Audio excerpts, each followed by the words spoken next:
25 মাৰ্চৰ আগৰ অত্যাচাৰ কৰিব নোৱাৰিব।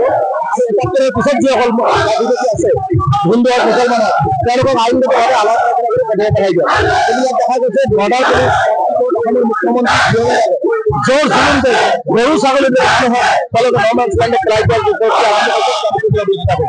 যাৰ কাৰণে আজি ধৰ্ণাস্থলীটো আমি স্পষ্টকৈ কৈছোঁ, যিসকল মানুহৰ নাম আহিছে, যিসকলৰ নাম অহা নাই, যিসকলে আবেদন কৰা নাই, সেইসকলক মুখ্যমন্ত্ৰীয়ে হাত দিব নোৱাৰে। সুপ্ৰিম কোৰ্টেৰ গাইডলাইন, ভারত সরকারের নির্দেশনা, ভারতের গৃহ বিভাগের নির্দেশনা, কারণ হেলথ মিনিস্টারের স্পষ্ট বার্তা, কারণ হেলথ মিনিস্টার সমস্ত কথা রাষ্ট্রসংঘের ক্লিয়ার করছে।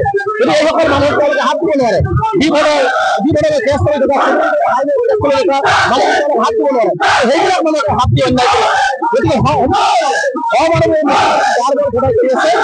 আমি সেইকাৰণে আমি ৰাষ্ট্ৰীয় নাগৰিকপঞ্জীৰ আমি আইডেন্টি কাৰ্ড বিচাৰিছো, ইনজেকশ্যন সম্পূৰ্ণ কৰা বিচাৰিছো আৰু ফৰেনাৰ্ছৰ নামত যি অন্য অত্যাচাৰ অসমৰ সঞ্চালন কৰিছে এইটো বন্ধ কৰাৰ দাবীত তাৰমানে সমন্বয় কমিটিয়ে দিছো। পৰৱৰ্তী পৰ্যায়ত যদি মুখ্যমন্ত্ৰীয়ে এইবোৰ বন্ধ নকৰে, মুখ্যমন্ত্ৰীয়ে যদি এনেকুৱা ধৰণে গৰু ছাগলী কৰে, মানুহক মাৰো বুলি গণ্য নকৰে, অন্যায় কৰে, ইয়াৰ পৰিণাম মুখ্যমন্ত্ৰীয়ে স্পষ্টভাৱে এক বৃহৎ গণ আন্দোলনৰ সন্মুখীন হ'বৰ কাৰণে সাজু থাকিবৰ কাৰণে স্পষ্টকৈ মুখ্যমন্ত্ৰীক আমি সকীয়াই দিছো আৰু মুখ্যমন্ত্ৰীক এনেকুৱা ধৰণৰ নিকৃষ্ট কাম নকৰিবৰ কাৰণে আহ্বান জনাইছো। আৰু তেওঁলোকে যদি বাংলাদেশী আছে চালি জাৰি চাই বাংলাদেশের লগত বাংলাদেশ পঠাই দিয়ক, আমি সহযোগিতা করি। কিন্তু ভারতীয় নাগরিকের হাত দিলে কিন্তু পরিণাম সরকারে বুঝিব লাগবে। বাংলাদেশী নামত আমি বিচাৰিছো যে বাংলাদেশী নামত দোকান শাটাৰ ডাউন হৈ যাওক।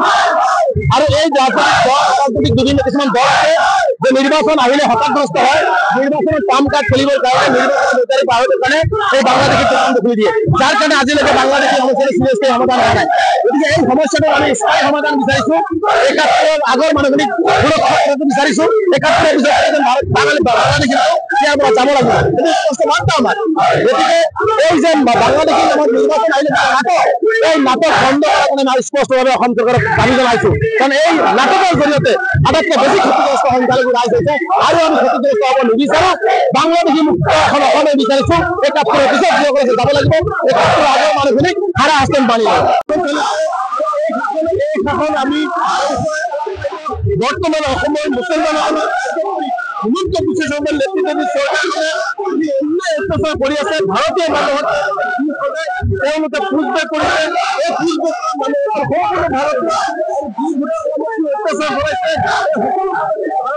গতিকে এই চৰকাৰ অত্যাচাৰ কৰিছে, কৰিব পৰা নাই। ৰাইজ তেওঁলোকে সাম্প্ৰদায়িকভাৱে কৰিছে, এই বন্ধ কৰিব অপহৰণ পেলাব লাগিব। কাৰণ এই অন্যায় হিমন্ত বিশ্ব শৰ্মাই মানুহক বাৰম্বাৰ তেওঁলোকে কৰিছে। ঘৰ দুৱাৰ ভাঙিছে, মুছলমানৰ দৰগাহ ভাঙিছে। আৰু কিমান সহ্য কৰিব এই সন্দেহৰ নাগৰিক আৰু কিমান সহ্য কৰিব মুছলমানসকল? আমি জীয়াই থকালৈকে মুছলমান আৰু অন্যায় অত্যাচাৰ হ'বলৈ নিদিম।